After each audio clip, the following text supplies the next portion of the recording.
Good morning, everyone.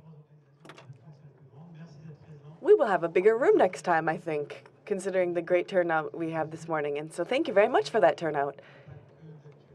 So this is a topical subject. It's an extremely important and interesting subject, and it's the way that we're going to lay the groundwork for the city of tomorrow, or the smart city, if you will. So we're going to take smart grids and try to move to smart cities and to hopefully move to eco-neighborhoods as well.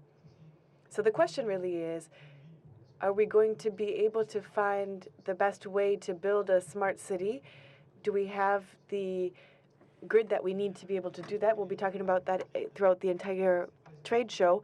We'll also be discussing what the smart grid is, what it means, how we're going to be able to give a framework to citizens so that they have everything they need to have a smart city. So we only have 50 minutes for this. We're going to do our best to get through all of these very interesting subjects over the course of these 50 minutes. I'm going to present now our panel members. All of these people are my friends, really. That's important because it's good to be in good company, so as you can be able to make progress on such important subjects. So first and foremost, Alain Bourdin. And this is in no particular order, of course. He is a professor at the University of Paris, and he is also an editor of the Urbanism magazine. I should like to invite you all to purchase this. It's online. Christian de Villiers, who doesn't need any introduction whatsoever, he's an architect and an urban planner. He's worked both in France and abroad.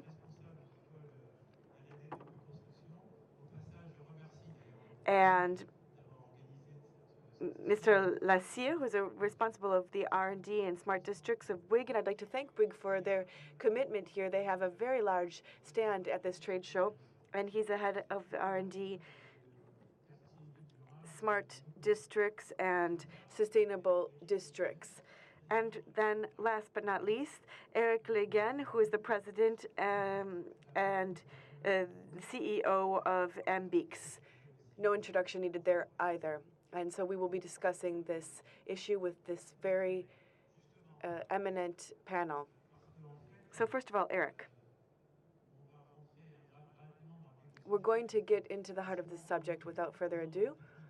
We're not talking about technical issues anymore. We know that we have all of the technical capacity that we need, but we need to think about the city of the future, and it's not just going to come down to all of the technical aspects. Of course, digital things are extremely important, of course, but that's not exactly what we need to look at. So, Eric, perhaps you could give us an introduction to the subject. So we have the subject, and we're only halfway to the solution. So thank you very much for this good introduction.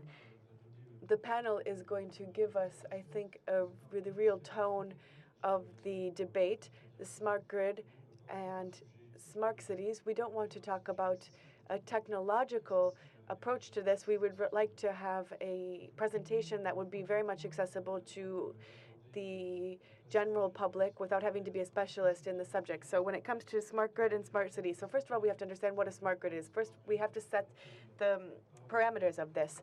So if we're talking about the parameters of buildings, of the cities, of even continents, so these would be super grids that would mean that we could shift energy from country to country. And so that's a part of a smart grid. So today, what we would like to do is not really focus on that, but focus on the neighborhoods, because we think that the neighborhoods are a good approach to energy management.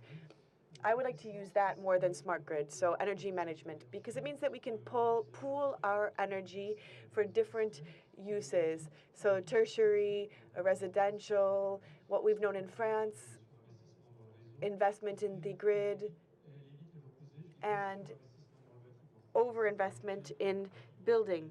So the fact that we want buildings to become completely autonomous for the future.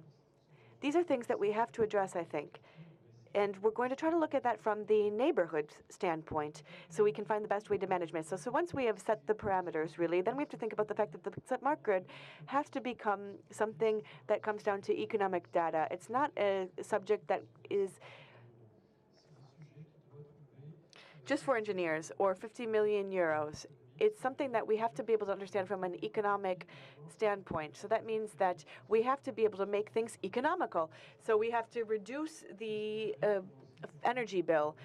Otherwise, the smart grid doesn't mean anything to citizens. And then we also have to make the smart grid something that is beneficial to citizens. There's a study that was carried out in England, for example, and it showed that it could mean a 20% decrease in terms of the cost for the grid. So that would be 1.4 billion per year in France, for example. So wow, that makes a lot of sense to people. So we have to look at this economical aspect. And we need to be able to find a way to create savings through that. And that's going to definitely help those who are building the buildings, because it means that they will reduce their energy bill by improving their consumption so that they can spend less money in their energy bill because of when they are consuming their energy. So that's extremely important. Now, how are we going to be able to do that? We'll need tools, very complex tools at that. They're going to be complex, but they're going to be simple at the same time. Some of these have been developed outside of France more than they have been developed within France. For example, in Japan, they have some great awareness-raising techniques that they're using to create that awareness with young people. They're talking about kilowatt hours, that they're trying to show the difference between kilowatts and kilowatt hours. There are lots of graphs out there that engineers can understand, but people do not necessarily understand what their energy consumption means. So it's important to show, for example, an image of an iceberg with a penguin which is falling off. Now, that's going to speak much more to students than showing them these graphs. The smart grid has to be able to address all of this. And so to better understand how we're going to be able to do that, what we need to do is think about consumption. That's extremely important. Why? If we look at a highway and we use that as an analogous situation, if you think about the 15th of August, you'll see a lot of people on the highway on the 15th of August. The same thing needs to be done for energy. You have to think about those peak moments when there are going to be a lot of people on the network, on the grid. So make that understandable for everyone. Bring it down to layman's terms, really. Now, internationally speaking, something is of great importance when it comes to the smart grid. We have to remember that it's going to be different from region to region. Simple example, and I'll come to France at the end. Let's take the example of the U.S. The U.S. for 10 to 15 years have not invested in their electric grid, their power grid, a lot. Some are going to fall apart because their infrastructure is aging. You might remember a blackout in New York recently. Can you imagine New York blackout in the dark for several days? So there is investment that needs to be made for the smart grid. And that will be a way to move to solutions for smart grids, because that means that we're going to be able to slow down the flows on the grid, make sure that it isn't overwhelmed. And you have to remember that this is going to be something that will come down to energy policy that has been put in place for about 15 to 20 years now. So we're going to move to smart grids. Now, in Germany, another example, they decided to throw their weight behind renewables. And then there's the issue of intermittent power and storage. So all of these things are being factored in their policy, and that's moving towards the smart grid as well. In France, we have a relatively comfortable situation. For several years, we worked well. We did what we needed to do. We have a grid that works well, that stands up. You're all here in Paris today, so you know that we have a pretty centralized grid. And that's centralized in terms of our energy offer as well. And France, perhaps we have less of an urgent situation compared to others. Why? Because we have centralized things. We like centralization in France. And when it comes to energy and electrical energy, the situation is different. When you go to a toll, for example, if you're going to Nice, you have a different toll booth that you're going to use to get off the highway.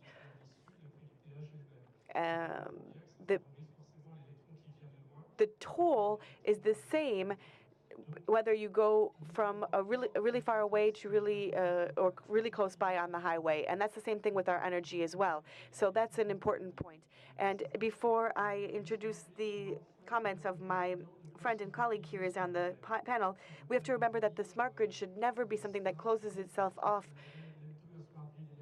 It needs to be something that is not just comes down to energy, but a smart grid that is open to a lot of possibilities. We do not need a smart grid, smart energy that is only that. It has to be open to all of the applications of smart cities. So, for example, those who need help in the cities, parking, all of these things need to be fed into this smart grid so that we can come up with the best possible computer and IT architecture. That's what we're going to need for the solutions. Otherwise, we will not have added value. There's no way that we're going to be able to create a better city and a more economical city. So that was my introduction. Thank you. I think that was very clear. I think we have a lot of younger people in the room. I think it is important to give you the right information for you to understand what we're talking about, because you are the ones who one day may be implementing these. So much for smart grids. Let's talk about smart cities. Servant, tell us your vision. Tell us about what you are doing in your organization. Thank you. Good morning. Several things. First of all, there are some technical considerations. Technologically speaking, there are no more challenges. We work a lot today on storage. We've worked with Renault, Nissan. Hot storage is something that it's available. Managing a neighborhood or a community network for to optimize power consumption is something we know how to do. There are several companies, and we work on this with partners in France and abroad. So solutions exist. No, there are no real technical hurdles. There are some. What we do need to do is to find the right business model, and then there are some regulatory concerns. In some countries, you can't always do what you want to do when it comes to a neighborhood or a district or a city. So, the business model and the regulatory framework. These are the two constraints that I can see at this point. And then, of course, there's the question of price, the energy price. Smart districts are complex, and a district involves a lot of things. Let me just clarify two concepts that are important.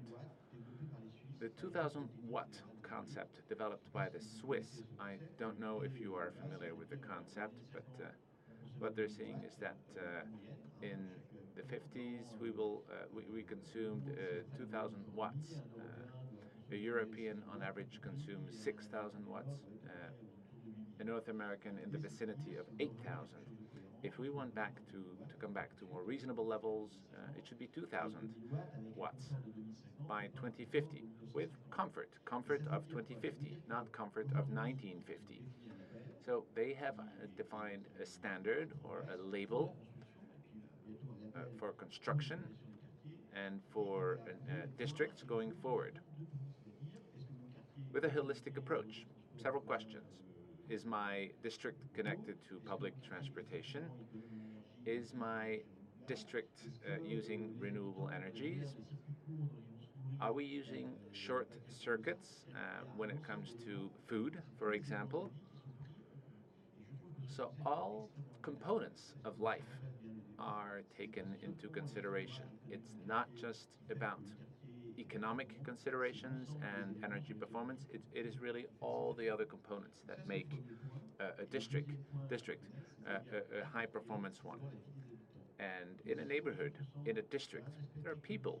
If you only work on technology, you are missing 80% of your target. That is the people. We've had some experience in Eco-neighbourhoods, Switzerland, or Erlmat in Switzerland, and these have shown that it is important to get people on board. We need to create a neighborhood life. We need to coach people. We need to work with people to get them to build awareness. Simple things like parking lots, different community services, stores, and so on. Everything that's all these are components of smart districts. We need to work with the people who live in these districts and neighborhoods. It is important to have the right technology, of course, but also the right governance and so on. I could go on this. Well, I'm sure there will be questions, and I'm sure you will get a chance to talk more. You just talked about life, living in these districts. What are the needs of citizens and the ones who are using these smart districts? Well, I'm not a technician, and but I can see how the considerations you've just listed are important. Um, there are a lot of people who don't live in districts or neighborhoods. They live in their home. And people who live in a neighborhood live not just in a neighborhood, they live in a city or they live in a greater territory.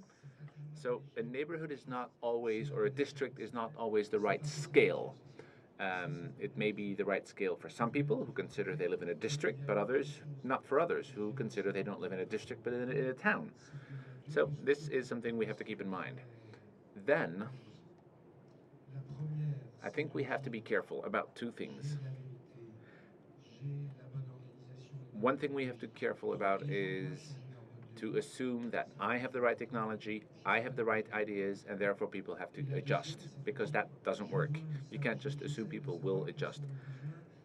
The other danger is I'm trying to identify the needs, and then once I know what the needs are or expectations are, I'm going to address these expectations.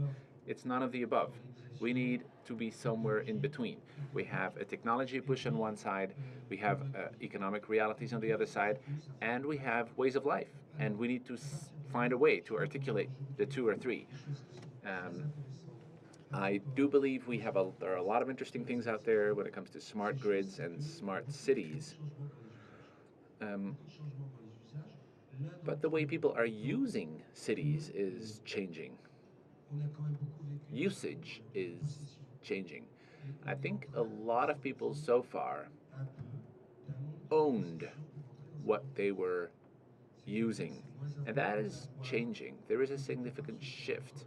Today, what people want is not so much to own, but they want things to be available when they need them, which is slightly different, and it opens new doors. We live in a world both of autonomy and cooperation. We can't just assume everything is cooperation, that we are going to cooperate in everything. That's not the case. But I think that every people today more than ever want to be autonomous. But at the same time, people are wide open to cooperation, even at a very small scale, at a micro scale. There are lots of examples out there that show that there is this massive trend that favors cooperation, but people want to have their autonomy at the same time. The third thing that is important is that we all need commodities.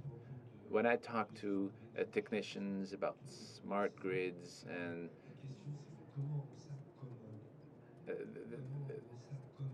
one of their questions is how do we control these things and how do we make things convenient? What we People today don't want to feel that they are being controlled by technology.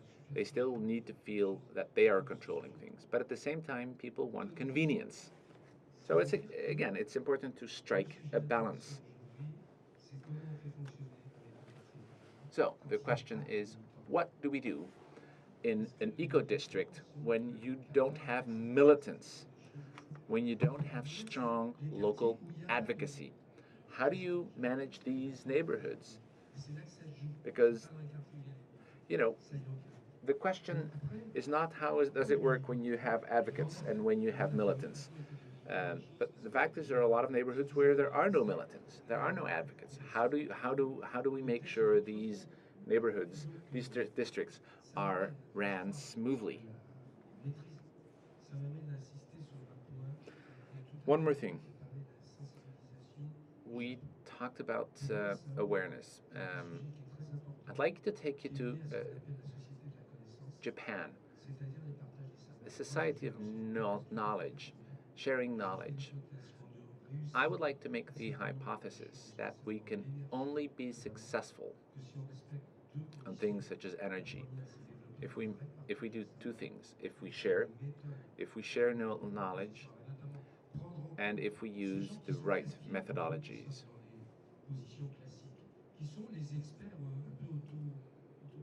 And we all have to work with experts, and these experts we cannot live without. We have to work with them. We have to accept it. It's part of the rules, and that's what I call sharing knowledge. And I think we also need to use our imagination.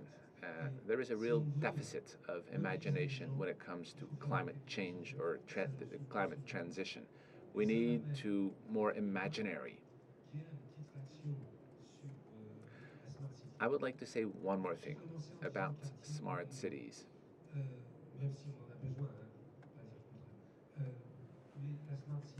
Smart cities come at different levels and different scales. I think about the services. Smart cities only exist through services, proximity services, and I think again that it is very important to share knowledge, and I will leave it with this. That one of the questions, one of the major questions, is governance. Smart city is not just different technologies and innovations and smart ideas, put on top of each other.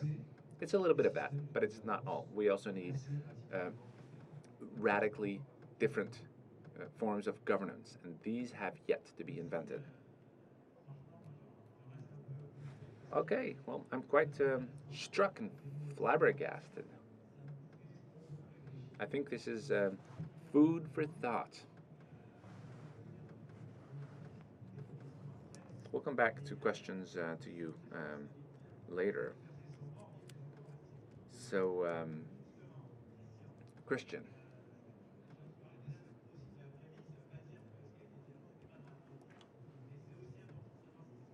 it is important to hear now what's happening in real life. Tell us about it. Yes, thank you. I'm just a small urbanist, and I would like to tell you about real life. You may have noticed that the worldwide market of connected cities is valuated at $1,500 billion. Needless to say that everyone is interested in that business. Real estate companies, promoters, and all cities in France have smart grid projects. But nothing has materialized so far. All design companies are saying, I'm ready, we're ready, let's do it.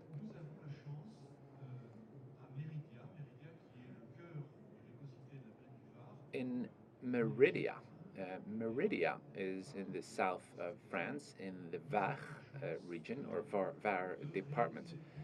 We are, for the very first time, developing this initiative. This is not small scale. It is, you may have heard about Ici Grid, where Bouygues has an initiative, and with Eric Le Guen, who's here, there is an initiative in Lyon. There is also Nice Grid. So these are the few initiatives that exist. Our concern is not so much technology. The technology we understand. The real issue today is the actual implementation. By this I mean what business model, what regulations, what governance, and so on. So this is very much in line with what we said earlier. So I'm the urbanist. I'm very fortunate to work on this neighborhood. I work with the local authorities, a former minister, and they've decided to make this an example, a case. for the future.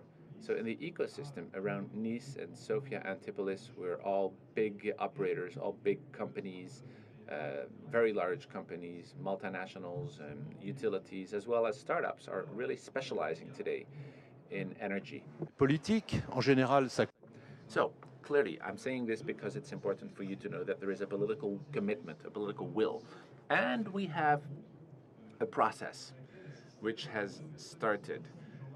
It all started with when Jean-Marc Molina organized a dinner with Laurent Schmitt and Eric Le Guen. These guys attended this dinner. I was there. And we started the dinner. I started by saying, well, gentlemen, could you tell us how you set up a smart grid in a city? And one of the guys says, well, that's the question I was going to ask you. So they had this burning question, and I had this same burning question. How do you do it? So I'm an urbanist. So I guess my answer is, well, we do a tender, and we identify companies. So Jean-Marc drafted a call for tender, and Embix ended up getting the contract because they were the most qualified organization. And Embix with Seban. Seban is a law firm, did an in-depth study on the architecture, and they did a lot of research on the business model. The business model and the regulation, which is really one of the biggest problems, potentially. They went through different validations, and so we had a first series of studies on, including geothermal assessments, and then on energy. And following these investigations and following all the research, they were able to identify the fact that they could use geothermal energy and photovoltaic. So why am I saying this? Well, the smart grids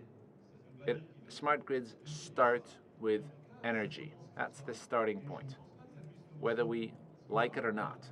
And I don't think there are any alternatives there. There are some economic imperatives. So one of the primary functions of the grid, the smart grid, will be to provide energy. Then there is a question of mutualizing and distributing energy which is produced locally. So this is the local energy loop. I would like to show you a few slides about Meridia. So here is the neighborhood. It's right in the middle of the Plaine du Var. Each color is a different function. It's a very multifunctional district, or it's a total of 350,000 square meters. Eventually it will be 500,000 square meters. It's a major neighborhood. It's very large. And half will be residential, half will be the University of Nice. They will be on-premise technology companies. The first building we're building is for IBM. There will be research labs as well. So it's a city of proximity, and this is really important. One of the things to reduce CO2 emissions is mobility. Mobility, people moving within a city, represents 30% of the emissions. So what we want is to go for a city where there are less CO2 emissions caused by commute, travel.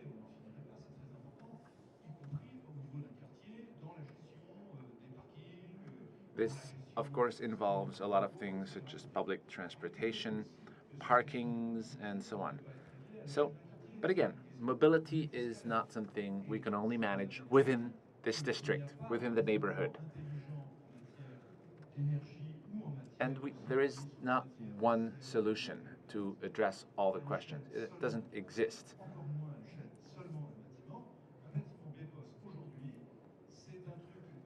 positive energy building today is very expensive. They sell the power they produce for a much higher price than EDF's prices. And so positive buildings are very nice, but they don't serve a purpose. Unless they're part of a smart grid. If they're part of a smart grid, well then you're not just talking about the building, you're talking about everything outside of the building. The smart grid will be connected to the national grid. Jean-Marc, I can see that I'm running out of time, so I'll be brief. Proximity is important, and it is a place where knowledge will be shared, and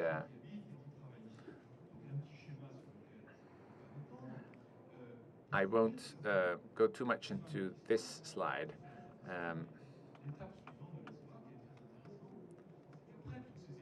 After all these studies, all the studies we did, we decided to use geothermal energy with geothermal water loop, tempered water loop, with decentralized heat pumps for the buildings and photovoltaic technology for power production.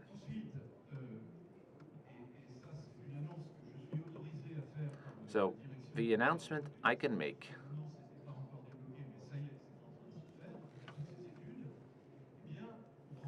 is that we are now officially starting the construction. So we're going to have a public service delegation for the this tempered water loop. We will have a tender process and a competitive process, and the second news, the second step, again, of the construction of this district is that ERDF, which has so far been defending or protecting its monopoly, they've decided to accept an experimental protocol for Meridia, and we're going to, with them, experiment the existing regulation. For example, right now you cannot sell power to your neighbor. Well, there you will. We'll have to work on the details, but this is clearly going to be something very new. Of course, prices will have to be determined and so on. I'll leave it there. Okay, thank you, Christian.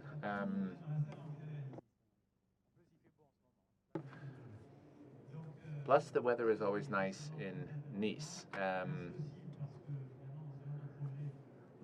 So, thank you for sharing the experience of Meridia. You seem to be very passionate about it, which I think is important too. I think passion is one of the things we need to share knowledge and work for the same targets and objectives. And I also heard what you said about the using our imagination, this imaginary. Sometimes people are afraid to push the boundaries too much, or think out of the box too much. But sometimes it is necessary. Okay, I suggest we turn to you, some of the people in the audience. I don't know if there are any questions or comments, but I certainly hope that going forward, this will be a model. This example will be a model for future generations.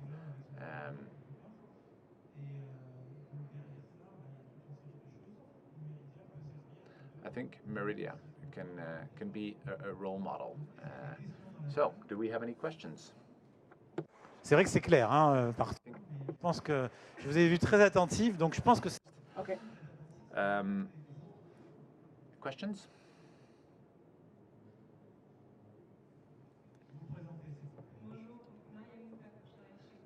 Maria Moufak, I'm with Bouygues Construction.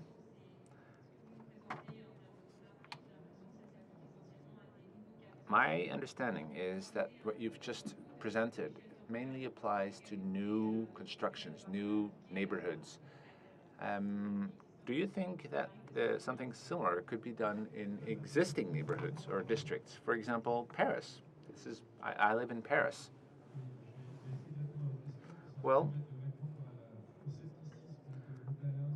let me try and answer your question, and hopefully I will also address Alain's skepticism. A city is not just a neighborhood or an eco-neighborhood or only new neighborhoods. That's not what it comes down to. I think having new neighborhoods is important because they contribute to changing cities. Things are easier with new buildings, new constructions, but normally what you do with new buildings, you can also apply to older buildings, to existing buildings. There are some we're still struggling a little bit with the business model. We do have problems with the business models of new constructions, new neighborhoods. So it's even more true for existing buildings.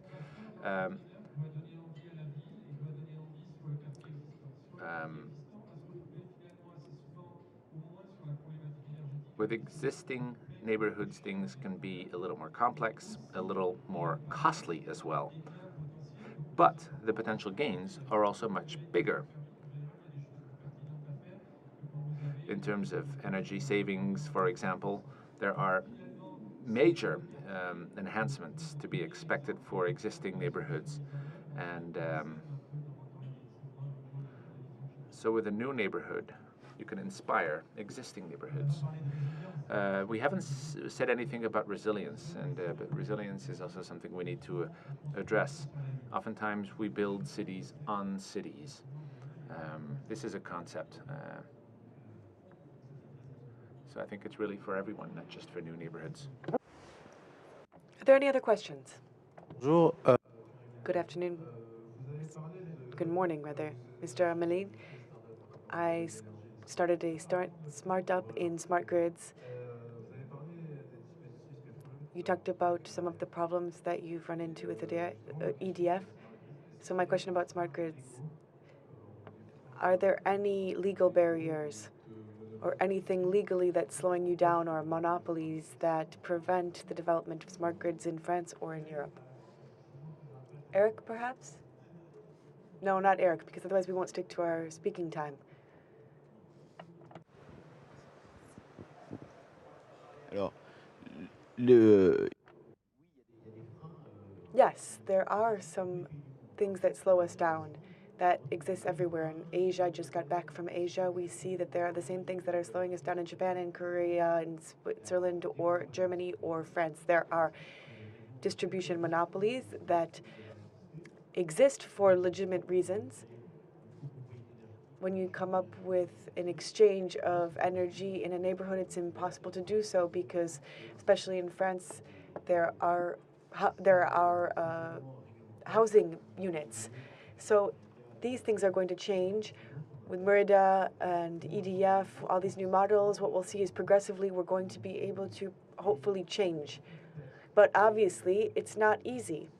There are social considerations. So it means that the price of electrons in France, for example, has a specificity, and then there are remote areas that do not pay the same amount as they pay the same amount as in Paris because it would be unfair to give them an energy price that was in line with what it actually costs.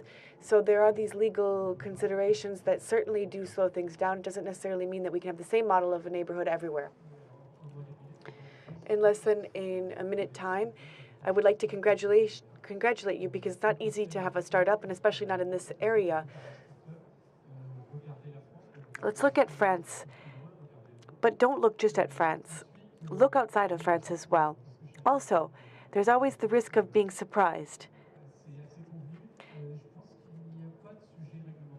I think there's no real regulation per se that is creating this problem. The regulation tells the story of a country. So the legislations that are in place in France are the history of decisions that have been made. For example, in '58, the fact that we wanted to have the same energy price, whether you were in the remotest area or in the most centralized area. So Paris pays the same as a rural place. So when it comes to smart grid in Nice, for example, we need to socialize things, of course, but doesn't really make sense to get involved if you have the feeling that you've done a lot, but you're not getting any more, or than someone who hasn't done anything. So this is a little bit of a problem. But definitely, we have to consider all of these things. Of course, the smart grid has more applications in Germany because they started with renewables. For renewables, you need storage. For all of that, you need a smart grid. Of course, in the U.S., they're going to need smart grids because their infrastructure is on the brink.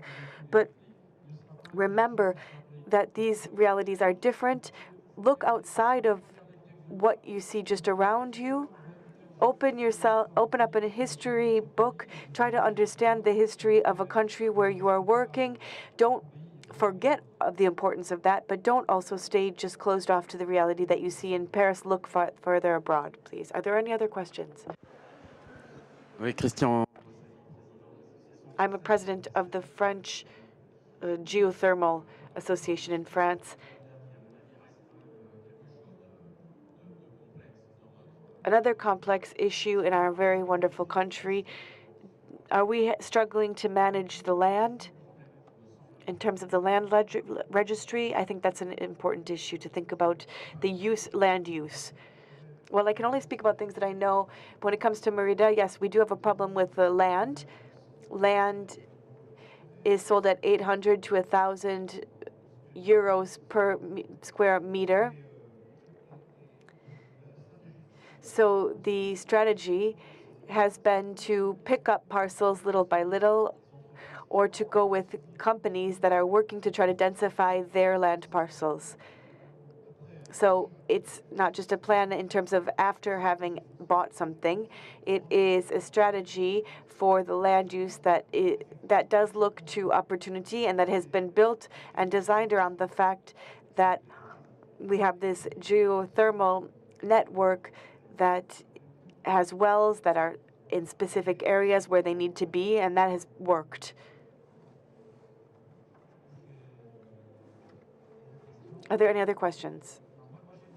So I do have a question. I feel that I should be able to raise one if there aren't any others from the audience. I don't see any other questions from the audience right now. Yes, I can hear what you're saying. Regulations are a subject, of course. And I should come back to what we were saying before. When it comes to the regulations, and when there are distortions because of the regulation, I think then that's definitely something we have to address. To say it very simply, access to the grid is something that is of profitability or income only for for EDF. So that means that there's something that there's one group that has been favored compared to others. So that's a problem with the legislation. So another question that might be just the concluding point. Sometimes when we're in the middle of things, we can't see outside of that. About 5 years we've been talking about smart grids now. We're talking about smart cities, sustainable districts. So is energy a structuring part of all of that? Will it be the way to designing cities, metropolitan areas where there is use? Some are more into mobility, and they say that it's going to be transport that's going to be the driving force. What do we think now? Could energy be the driving force behind all of this? Let's take a traditional case. So you have photovoltaic energy, and it's being produced on your land at noon. Now, there's nothing you can do with it because you're not there at noon. You're not going to use it in your home at noon. So you have to sell it to a company, for example, that needs it to power something. Then a company could, for example, rent cars like they do for the free-for-all to take rental cars like in Paris that are electric. So you need to store energy. So Mr. Bolloré, who is running those cars, he says, my goal is to not rent cars, but I'm trying to find global solutions that are energy solutions for a city. So here we have an interconnection, energy and transportation that are coming together. Now, there are a lot that we could come up with, similar examples. And of course, we have something that is really multifaceted, cross-cutting. But to remind you, mobility in a city is a third of CO2 emissions. Cold, hot, cooling and heating is another big portion of that, and then grey energy is the other proportion. to make up the pie chart. I looked at a number of different files, and what we've seen is that energy is something that could be a major issue for elected officials, and there's a reason why that could be taken up and taken advantage of.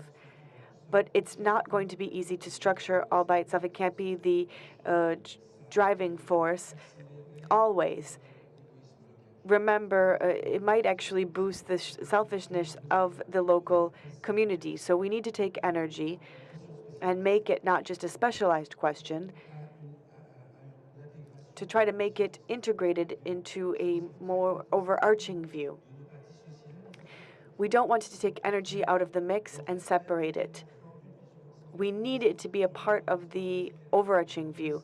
So for the time being, and of course this is just a hypothesis, is that we're still too in a specialized approach to all of this. So I think that's a good concluding remark, actually. We have stuck to our speaking time. Make sure that you get involved as well. Don't be afraid. There are lots of things that can be done, and do not be afraid to try to bring forward projects, and I hope that very soon we will be able to meet again.